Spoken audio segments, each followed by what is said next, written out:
Hello, everyone. Welcome to another episode of the Cybersecurity Recruiter Podcast. Today, I'm joined by David Troha. How you doing, mate? Doing well. How are you? Good. I'm good, buddy. Yeah. For all the listeners, me and David were just saying I don't know if we were saying it's been a long year or not. We were just saying we can't believe it's the end of the year. I think we've been trying to plan this since about the middle, though, mate, haven't we? I think so. I'm glad to get on and chat now. Better late than never. Yeah, no, likewise, mate. I'm looking forward to it, buddy. And for those of the listeners that don't know you, I'll do you a bit of an intro. So started off, spent some time at Washington Post. You've also spent time at FireEye, Flashpoint, Polarity. You then progressed on to Senior Vice President of Sales for Hubble Technology. You were then the Chief Revenue Officer for Advil Intel, and you are currently the CRO, Chief Revenue Officer for Silent Push, which is a position you hold at the minute. David, welcome to the show. How you doing? Doing well. Just in the midst of wrapping up the year, but everything's going strong. Happy to. Yeah, good. I don't know how you find in the market. I'm adamant. I've seen like a bit of a spike in hiring since, and I'm always meant to not talk about politics on the podcast or at work, but I've seen a spike in hiring since the elections got over. Yeah, I think that, and I don't think that's a political statement in any way, shape, or form. I think you always have, in every U.S. political presidential election cycle, there's always no one knows what's going to happen as you lead up to it. And so I think everybody waits. And then obviously in this one where we had all of the Senate, the House, and the executive branch all turn red, but then there's a spree on, I think people expect government spending and things like that. It's interesting, but yeah, everybody waits, and then all the floodgates open. And I don't know if it necessarily is tied to which way the election goes, but it is interesting to see how hiring opens up after that. Yeah, I think you're right. It's not necessarily the result itself, just the fact that it's with the other side of it and people have visibility about what may or may not be happening and there's a bit more certainty in the air. So people get the confidence to grow and start spending again. I'm in Dubai at the minute as well, David. So we do a lot of video outreach and I don't sleep that much. So I get up in the morning and working US hours from over here at the minute. But even like the team in the UK, like I can't ring anyone for the first 4 or 5 hours of the day. So I'm like doing video outreach and stuff for 4 hours before everyone gets out of bed. So maybe we're feeling the compound effects of doing that for a few weeks because I'm like walking around, there's no one to talk to at work for 4 or 5 hours. So, there you go. Nice and quiet. That's when you get good work done. Yeah, you can we call it fire mode internally within our agency because when you don't have those interruptions, I think you can actually get more done in maybe 3 hours than what you can do in a whole day with interruptions. Yeah, no, I love those uninterrupted times. Yeah. Personally, I tend to prefer doing that at night. I come back and no one's bugging you, but you just got to worry about logging off before everybody. At least in me, I'm Eastern time zone, but logging off before everybody in Europe wakes up and then starts pinging you and asking for questions.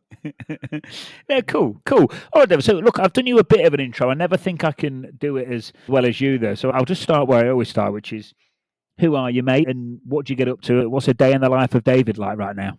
Sure. So you ran through some of the companies. I think overall, I'd say what I am or what I have a passion for is growing and bringing new cyber technologies to market.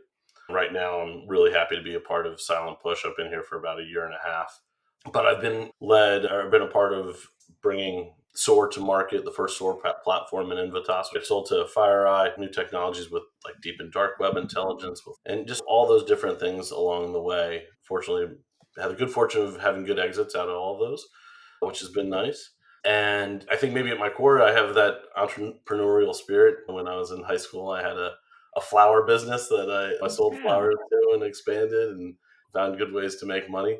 And I won't say I was trying to figure out what I wanted to do when I grew up. That's the time I spent a lot at the Post and doing advertising sales, but it was a great place for me to learn. And as you might imagine, selling advertising space, not always online, but in print is no small task. And so really honed my sales skills and abilities and learned. And so I always had a passion for technology and doing new things. And that's when I transitioned into tech, I guess a little over 10 years ago. Sure, man. Listen to you speak then, it's been really cool because especially if you've hit some nice exit, which it sounds like you have done. So you're selling really cool products that genuinely make a difference, and you can, if that's a skill you've got and you're good at, you tend to quite enjoy it. It's quite good fun. Don't get me wrong, it's difficult sometimes, but it's a stimulating job, isn't it? It is. I joke that I'm a complete and total glutton for punishment. It's hard, but won't sugarcoat that. I think it's what motivates me the most, and that's what I've come to find out. And it's great. You get to, even from a leadership position, you still get to be involved with the customers and understand requirements and do all those things and really set the strategy to help it grow. And it's also been fun to have a lot of my relationships from those, early days at Invitas. I still carry those relationships, and we've grown up in our careers together. Now, some of those friends who were analysts back in the day are CISOs, and I'm a CRO. It's fun to grow up in your career together and still carry those relationships throughout. Mm. Yeah, that comes in really handy. I notice it from recruitment. You just stay in the same space for a long time, and you do Yeah. what you're going to say when you're going to do it, and you don't mess people around. And I don't want to say it gets easy, but it gets a lot easier, doesn't it? If you've got those pre-existing relationships, Yes. it's easier for the customer, but it's easy for you as well, isn't it? I mean, Absolutely. it's great. It's great. It's helpful to be able to text friends and ask them for help with something, or if I have one of the guys on my team or people on my team are working on a deal and I have a relationship with the executive there to be able to help push things along that way. That certainly makes things less challenging. Yeah, it does. It does. But cool, David, a lot of people listening will be like security engineers at either a junior, a mid, or a senior level. Sometimes some of my clients as well, so like business owners. But there'll be people listening that have had a rough ride on the market this year. And I think for a long time, like the tech recruitment market in general was, I actually think it was almost like good for about 7, 8 years solid. And it was Yeah. always really candidate led. And then it just dropped off the last kind of 18 months. So I think there's probably a lot of technical people that probably never really had to utilize any kind of sales skills or not. I think it was always fairly easy to land a decent gig, whereas it probably hasn't been that way for the last 12 months. Is there anything, you've obviously got some really strong sales skills. Is there an ability to build some good relationships?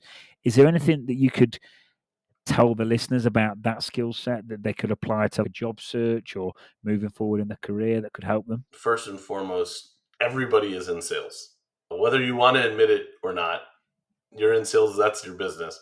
Whether that's selling yourself or being a representation of your company, it's just absolutely paramount that you understand that and you present yourself in that light. In that sense, I think for a salesperson, there's some natural things that we're taught to do and are going to do in an interview process. But I think some of those other positions like SEs and analysts, red teamers, things like that, where it's important to look at some of those skills and how they can help you gain that role, get that role. One of the things is don't be afraid to talk about what your wants and desires are, define what you're looking for, being direct. That's okay. People want to understand what your goals are and where you want to be and how you want to grow. And you shouldn't be shy about that stuff. So, in addition to that, but how you present yourself. I think interviews a lot of the time come down to the stories you tell. I think through the years, I've been through tons of them and also given them. And there's all different methodologies to make sure that you're not just hiring the guy who likes the same sports team you like or something like that. But what it always comes down to is the way you tell stories. So one thing I would say, so no matter what position you're interviewing for, have those stories prepared for yourself. Have those wins under your belt. Ones about challenges you've faced, overcoming obstacles, wins you're really proud of, something that took a long time and that you had to work hard on. And you can find those stories in everything that you've done. It doesn't just have to be working on deals. It can be an internal hurdle that you had to win over from a company standpoint. So like having those in your back pocket is very important, and being able to tell those and deliver them. I know it sounds stupid and cliche, but practice them with a friend or tell them to yourself in the mirror, whatever the case may be, but practice selling them and telling them. And then the key too is follow up. So I'll tell you, I've had some good candidates through the years have a great interview, and then they don't send me a thank you note, even if it's just an email. When I obviously back in my day, when I was younger, that was a handwritten note. Now it's at least an email saying thank you for the time, what you maybe learned or took away from the conversation, and how excited you are for the opportunity.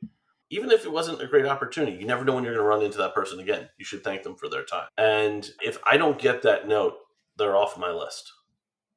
because ultimately that's how well they're selling themselves and following up for themselves. And if they can't do that for themselves, how are they going to do that well for my company?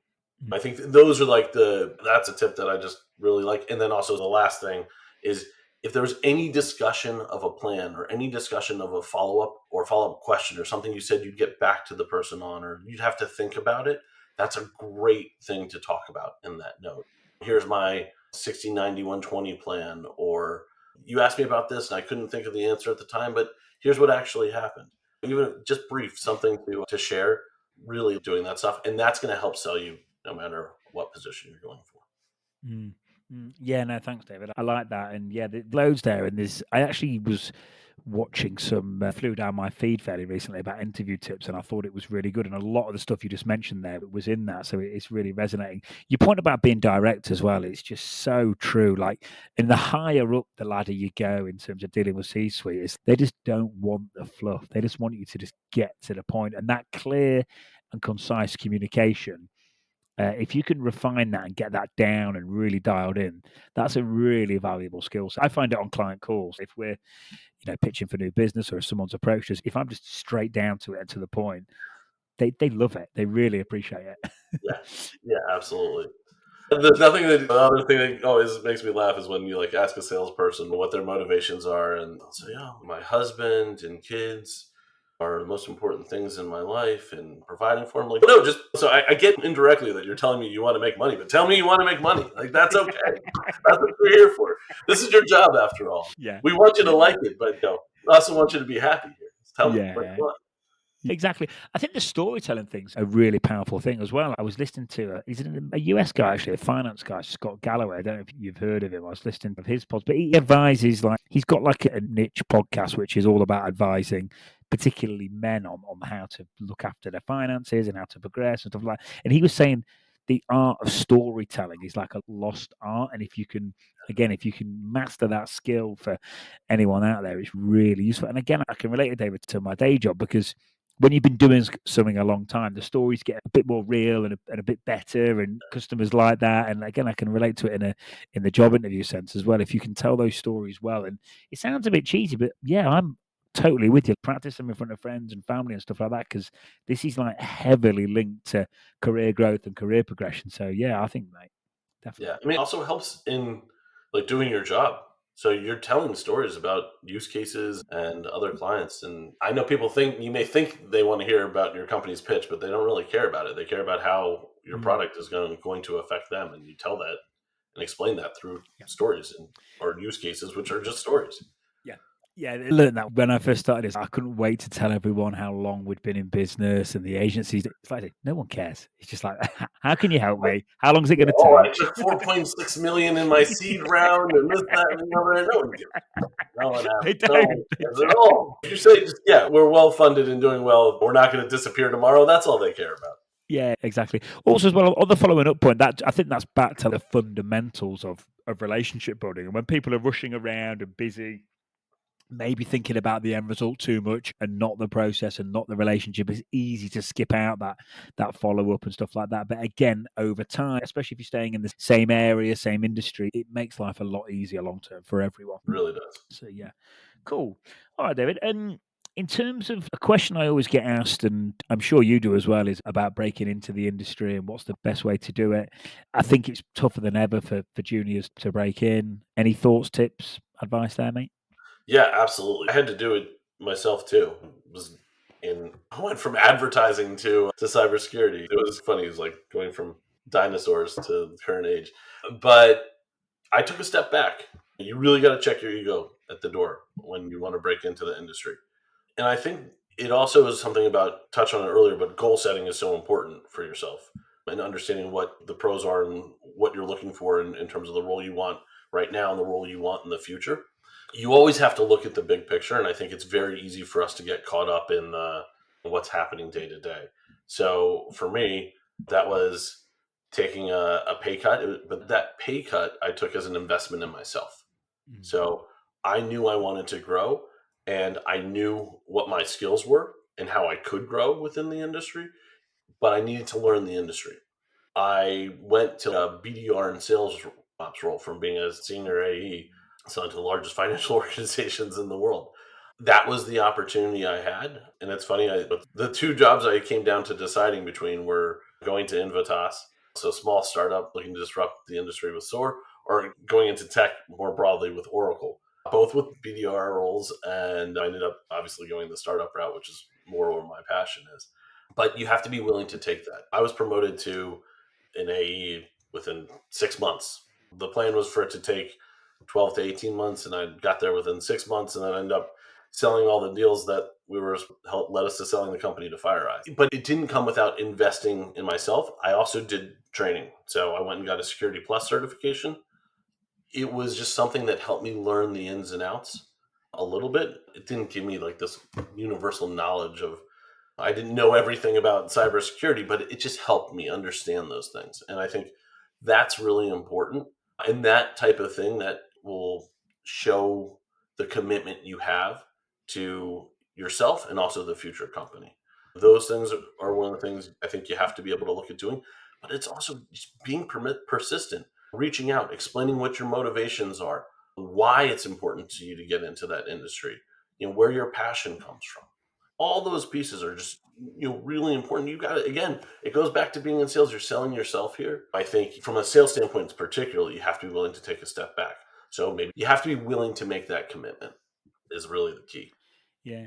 Do you know what, David? So every time I arrange one of these podcasts, I like look on my diary in the morning and I'm like, God, I'm so busy today. I can't believe I'm doing that. And then every time I start doing it, I'm like, I'm so happy I'm doing this, because just listening to you speak there, you reminded me of so many things. I can relate that to whatever level you're at, whether you're breaking in or whether you're really senior, because that investing in yourself, and you mentioned leaving your ego at the door, I just find it re-energizes and like reinvigorates your whole self. I did this like recruitment. It was an absolute fortune to do, and I've just come out of the course. You have to pay like a monthly retainer to stay in this group, but it was like, talk about leave your ego at the door. Like, they properly like strip you back, take you apart, put you back together. And I've been doing this job a while, you've been doing what you do a while. So it's like when you get to a certain level, it gets even harder, I think, to leave your ego at the door. But they really did that to me, and it just reignited me. And at times I got a little bit annoyed with them because they were pushing a few of my buttons and stuff like that. But ultimately it was great. And it's like you said, it was an investment in myself, and I've been feeling a little bit like it recently, where I feel a little bit flat and a little bit like I'm doing the same thing all the time. And I never used to feel like that when I was in the course, and to your point, investing in myself. So maybe I need to get back into it and do that, because it's a load of fun as well. You look back, you never regret doing those sort of things, do you, mate? They're always great. Yeah, Yeah. absolutely. Yeah, no, they're good. Yeah, the persistence piece as well. I always say to my team, I'm like, be really polite and really persistent, and you'll be fine. Don't annoy anyone like too much, but just be really polite and really persistent, because it'll get you everywhere. Because not everyone is. A lot of people give up after, I don't know, maybe the first or second attempt. But if you stick with it, and some people, I don't know about you over the years, David, I've had it where I've messaged people on multiple occasions, companies that we were on a recruit for, like a lot of times over a long period of time. And sometimes they've just messaged back going, look, if you are that persistent, you must be great at what you do, or a great recruiter. So yeah, we'll definitely use you. So I think people do, and I think people in the US are much more open to this kind of thing. I think you guys and girls are much more free enterprising and stuff like that. I love doing business in the US. I think you really praise that kind of mentality, I think. Absolutely. Yeah, it's cool. All right, yeah. So basically, investing in yourself, staying persistent, being willing to take one step back to take two steps forward. Was that about everything, mate? Yeah, just the last thing, you should also, again, map out what the role is and map what your skills are to that role. So make sure you're highlighting what your abilities are beyond cyber. And then when you're doing those stories and talking about those stories, make sure you weave a story in about the time you learned something new. So if you're trying to break into an industry and you're going to have to learn something new, you've already planted a story about how good of a learner you are in that. So just tying that back together. Yeah, no, cool, definitely. Yeah, it's ability. I think in security, mate, an ability to pick new things up it just moves so quick, doesn't it? Yeah. So if you can't or you're not interested, you're probably going to struggle. You said that, and it really strikes a chord, because if you just knew everything about security 10 years ago and you're trying to get a job right now, the person who started security 2 years ago is going to be better qualified, because so much has changed in that time. So make sure you're stressing that how much the industry is changing and how willing you are to change with it. So Yeah, I think that point is relevant these days. I think we're experiencing change at such a rapid pace these days. Even something like recruitment, like it's so different now to even what it was 5, 6 years ago. And it didn't used to change that much, but like technology's evolving at such a rate of knots. I think even some of the most like traditional type of industries like security, you'd expect it to change quicker. But I think every industry is just rapidly evolving and just getting disrupted by technology. So I think, yeah, more than ever, mate, you've got to be willing to adapt and move with the times because it's easy to get left behind. But yeah, David, on the career progression front, so you got promoted quicker. The target was 6 months. You did it in 18 months. You've progressed up. I did your intro at the start, but you progressed up in your career really nicely to really senior positions. What do you know now that perhaps you wish you knew 5, 6 years ago? What enabled you to progress where perhaps others didn't? Yeah, I think I touched on it actually a little bit earlier. So goal setting is just so important for your career progression. And I know that is like very hard at 24, 25, 26 years old where you don't even know what you want to do with your life. I think it's important to start like thinking about those things. And especially as you start to look at more senior roles, you should always be thinking about the job you're applying for, what your next job could be, and the job after that. Where do you want to be? And you need to be able to map those different jobs together of how you want to get to that. What that job you're going to take, where that gets you to in the long run. And so I think planning and really being honest with yourself about where you want to get to, what you want to do, that's the biggest thing about career progression. Because I think Mm. people a lot of times are just like happy to get the job they're applying for. And then they get into that job and then they don't know what they want to do next. You need to answer that question for yourself before you even start the job. That is it. Goal setting is just it's important from a set it with your life goals too. All those things are just so important of like how you hold yourself accountable to that and hold your company accountable to that too. And on top of it, it is spelling those things out with your hiring manager, putting that stuff in writing, saying, "Oh, this is where I want to go. This is what I want to do. How are you going to help me get there?" And you should understand that. I know what everybody on my team, wants to do next. And a good manager should know that because it's their job to help you get there, whether it's at that company or somewhere else. That's absolutely one of those things that you have to really advocate for yourself on. Mm. Yeah, no, cool, mate. And I think as well, you mentioned holding your employer accountable. I'm relating this to different people on the team we've got here. People say, "Oh, I want to do this, want to move forward here. I like ideally to be here in 6 months, here in 12." I think as a manager or a leader, that's like music to your ears. You're like, okay, this person wants to really Yeah, crack on and work hard absolutely. and grow with us. So yeah, I think definitely hold your. I think for people listening, I would go as far to say if you hold your employer accountable, I think a good employer that's moving forward and focused, I think they'll like it. Yeah, 100%. Yeah, and also as well, I think as you mentioned about goal setting, it truly it's like just being intentional about where you're going. I probably sound a bit old when I say this, but like time just goes so fast these days. Like you can just float, and 6 months goes, a year goes, and I think unless you're intentional about what your targets are, what your goals are. Before you know it, another year's gone, and it's like, oh god, another year's gone. Yeah, You've got to stay focused. Um, David, you briefly touched upon this earlier, but I like to talk about communication on pod. I always feel like there's so many different apps and pods and websites and stuff where people can get technical information on, but perhaps not so many places where people can learn how to refine their communication skills as a security professional. You mentioned it about following up on email and stuff like that. Any other advice or tips or hints when it comes to good yeah, communication skills within the security sector? absolutely. One of the words I used earlier is accountability. Accountability is so important for communication. So, if you're taking notes throughout a meeting, make sure that you're highlighting what those follow ups are and hold yourself accountable to them, whether that's you don't go to lunch till you've done that Mm, follow up or mm, whatever it is. Make sure that you've checked those boxes for yourself before you do those things, but hold yourself accountable to the communication that you say you're going to do. The other piece is just practice the things that you're uncomfortable with.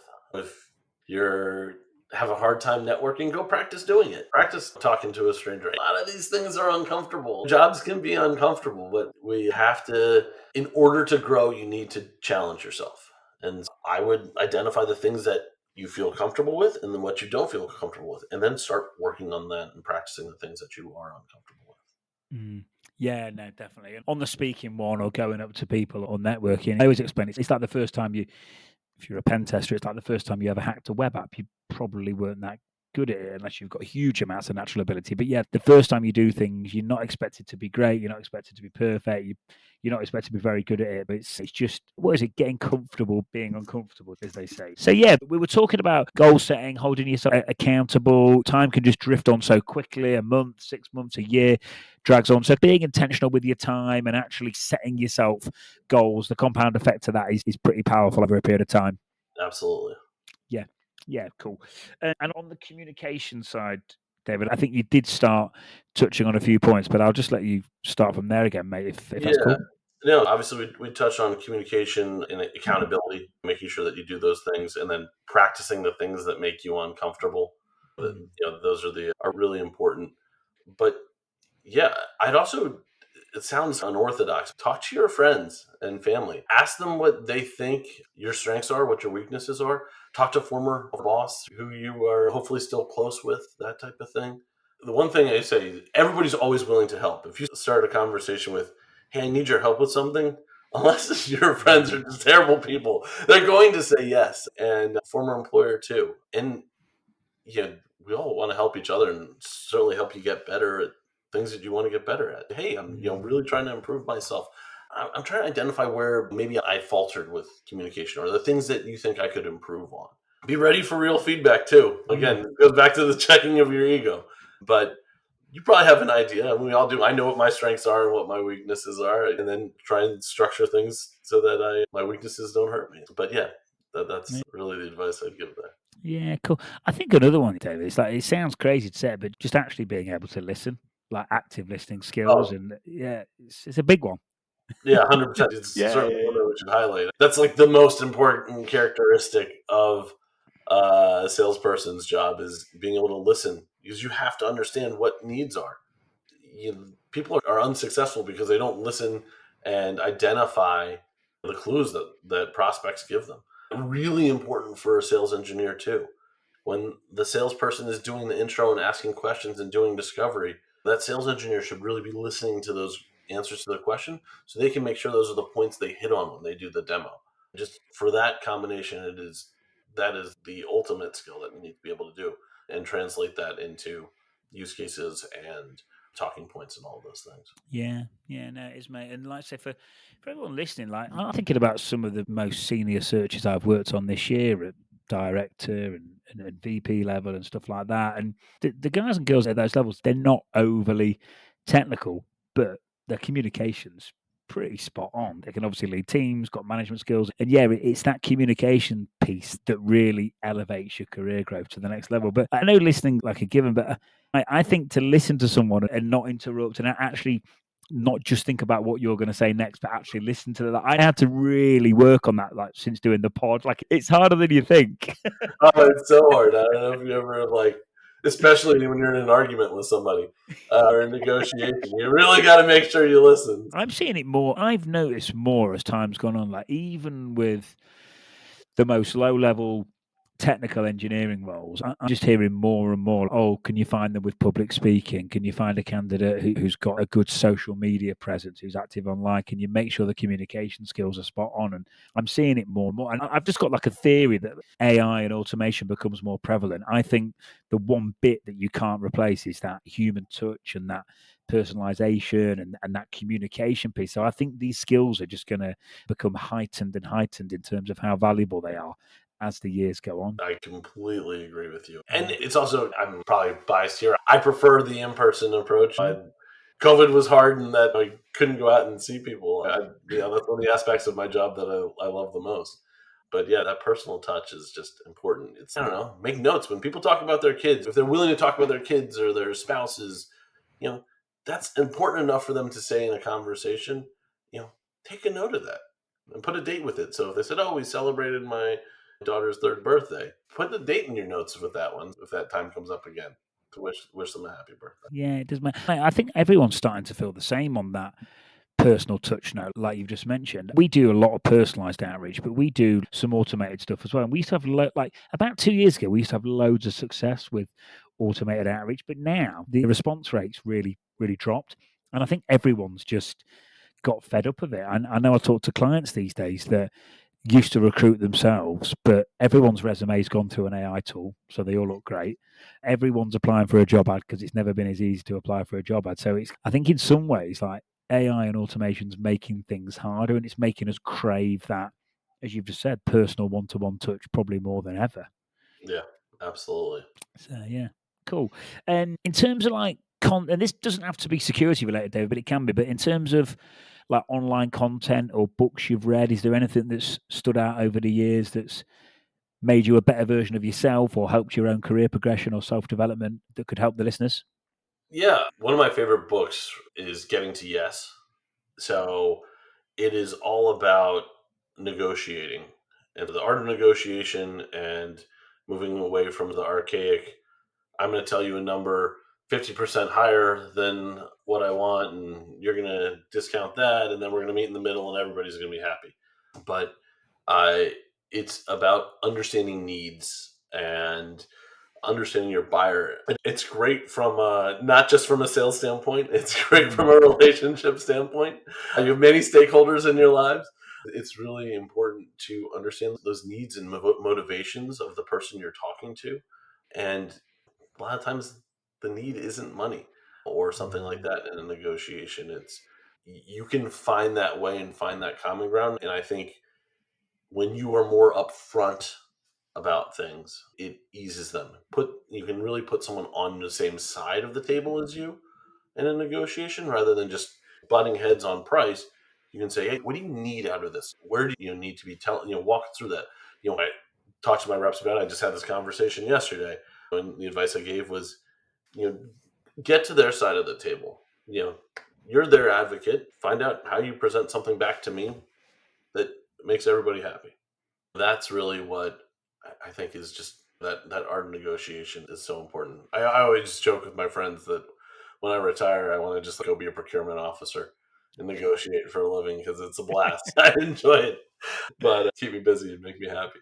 But yeah, that's a great book, and certainly highly recommend it too. You don't have to just be in sales. I think in any job, it's an important one to understand because it's about human interaction too. It's something you touched on earlier for technical positions, even knowing something. You're going to have give and take within product. You have to know what battles to fight, which ones to lay off of. When someone has a true passion for something that they're talking about, maybe you let that go. But understanding those motivations, that's all in negotiation for you too.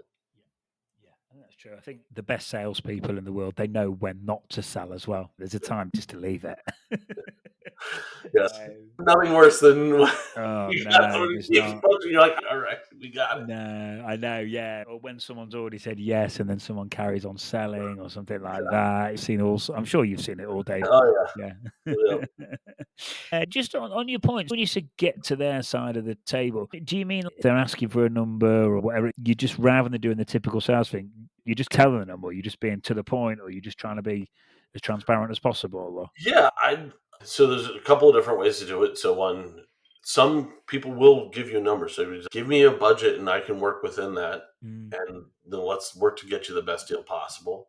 If you did a POV, based on the way your team's usage, these seem to be the things that were the most important to you during that process. Is that true?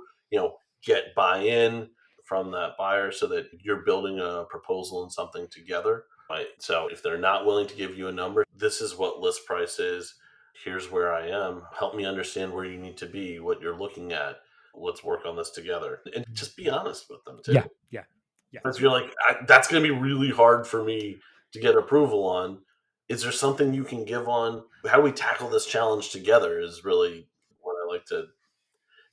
That's how you put yourself on their side of the table. Yeah. I think sometimes as well, like most people, it's not really the money. Sometimes they just want to feel like they got a bit of a win, or you both got a win, or it was mutually beneficial. But I had it on tin where a client reached out, and this chap actually said, "Oh, you don't have to give me your exact commercials or your exact margins, but can you just give me? And I literally pinged him back and I just told him everything in 3, like, it's a bit little high level, but I just did everything in 3 bullet points. And he was just like, yeah, let's hop on the phone. And I think it's almost not to be like that typical sales, or trying to stay as far away from that typical sales mentality as you can, because it's just, everyone's seen it all before now. Talk about it. If you're not talking about numbers on the first call, then you could potentially be wasting your time when you could be talking to someone else who is going to have budget, but you missed that call because you were too busy beating around the bush and having extra calls for that one deal. Same thing in the interview process and all that stuff when you're negotiating your salary for yourself, and really look at that value. It's always interesting to me when people fight for a few $1,000s more or something like that, or really push the envelope. Are the expectations that get asked of you worth those couple of grand more? Because why are you more expensive than the next person? And is that going to be worth it to me? So figure out where your give and take is. And if it's you want to make more money, you can talk about, hey, the base is a little bit lower than what I was hoping for. Can we do better on the variable compensation? Are there some target achievements that I can have to get a bonus? Show that you're willing to work for that money, that you want to earn it, and that you're not just getting paid that money. I always find as well, pretty much across the board, I'm just thinking about all the clients we've got, and there's always a story behind that package. Like any clients we've got that pay high, you expect a call from the CISO after hours. Any clients that I've got that perhaps pay about market rate or maybe even a little bit below, I know that there's other areas where they step up in terms of a bit more balance. People tend to stick around longer, average tenures a bit longer. There's always high numbers. Cool. All right, David, as we come to the end here, I suppose just like one, I know you're managing a lot of guys and girls at the minute. As we finish off, is there anything that, like from either the team you're managing now or different teams you've ran and managed in the past, any people that you see that really progress at an optimal level, or anything people are doing on your team at the minute that kind of make them stand out that other people could learn from? Yeah, there's a couple things that I'll say. So one, I hire different personalities.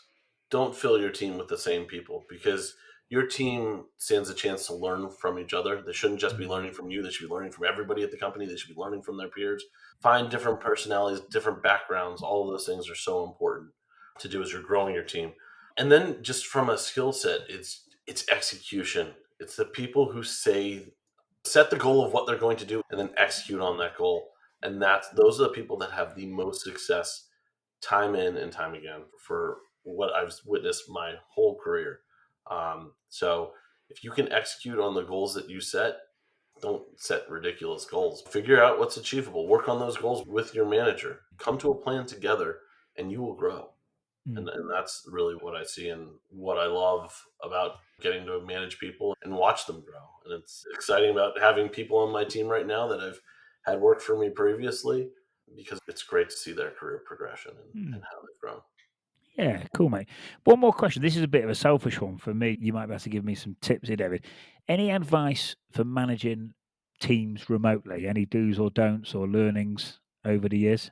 It goes back to the face-to-face interaction. I think it's great to get whether it's like sales kickoff and things like that. I think it's important to try and get to know the person too, not starting off every call with jumping right into business, but asking about the personal stuff.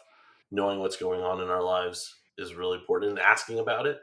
And then some people aren't going to want to share. Like, they're going to be private, and that's fine. You let them be. But for me, I want to be invested in my team's, work productivity, and I want to be invested in their personal productivity. Like, I care about every single one of them and how well they do and how they're growing. And it also lets you know if there's something going on at home or whatever, you can cut them some slack about something, or pick up the slack and do something for them when they don't have the time to do it because their kid's sick or whatever the case might be. That, just having that personal connection and asking those extra questions and saving some of that time on calls to do that is really important, I think. Yeah, cool, mate. All right, buddy, you all ready for Christmas?